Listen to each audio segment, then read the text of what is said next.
Mungkin banyak di antara kita yang beberapa tahun yang lalu mendengar kisah tentang Ida Ayu Risti Susilawati, seorang siswi SMK asal Karanganyar yang tidak malu berjualan cilok sambil sekolah dengan menggunakan sepeda ontel yang dipinjam dari saudaranya. Ya, bermodalkan 150.000 dari saudaranya untuk berjualan, dengan tekun Ida Ayu meracik ciloknya setiap pulang sekolah untuk kemudian dijajakannya.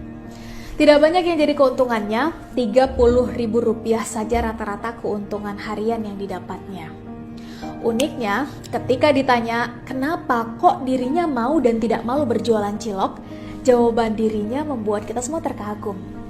Ya, dirinya melakukan itu karena keinginannya untuk bisa hidup mandiri, terlebih setelah ditinggalkan kedua orang tuanya, di mana sang ayah sudah berpulang kepada sang pencipta dan sang ibu yang pergi merantau untuk mencari rejeki di kota lain.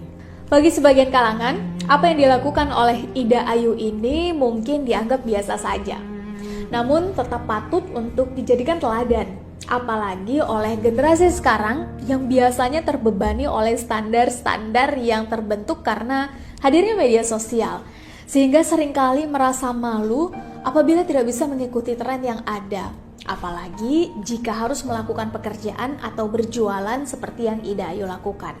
Secara pribadi, kisah Ida Ayu ini mengingatkan Sherly pada perjalanan kuliah dulu, teman-teman.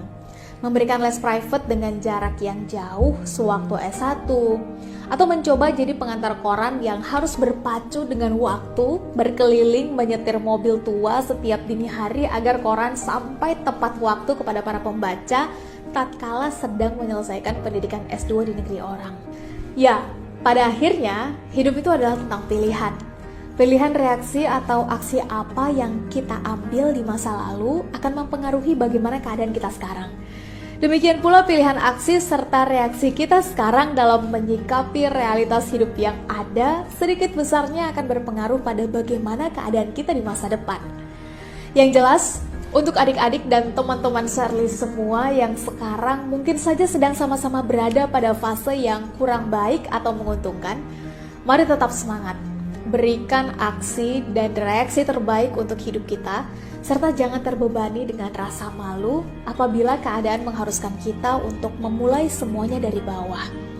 Sebelum menutup video ini, mari kita ingat sebuah kalimat bijak yang kurang lebih berbunyi, mari ambil pilihan yang berat dan sulit sekarang agar kehidupan kita ke depan berjalan lebih mudah, dan jangan justru sebaliknya.